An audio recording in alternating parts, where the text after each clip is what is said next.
Hi everyone, here's my 1993 Toyota Supra. It just had a fresh engine rebuild and today we're gonna try to get it running with the Haltech. This is the ECU that I just pulled out of it. It was an HKS V Pro. Here's the freshly installed Haltech ECU. Today we're gonna try to just at least get the car running with it. So the base map has been freshly installed on the Haltech. We're going to try to get it started.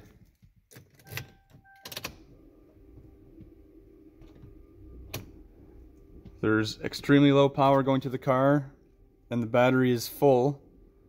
So there must be something wrong with the... Oh, there you go.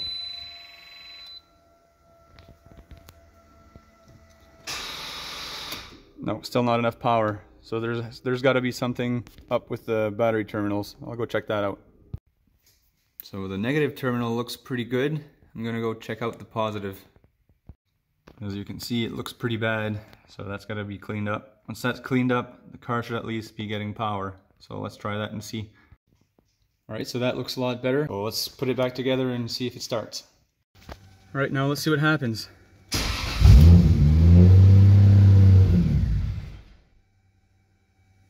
Let's check if we have fuel pressure.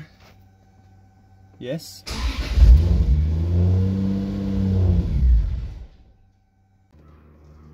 Looks to me like there's something wrong with the map pressure reading, as it's reading negative when the car is off.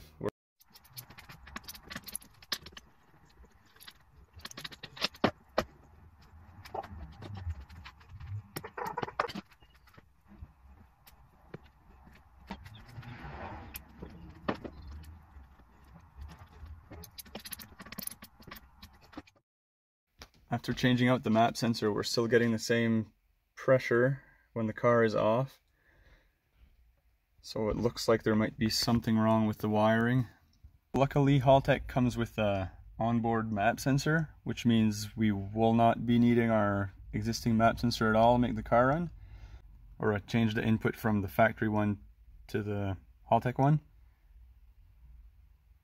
Okay, then let's give it a try.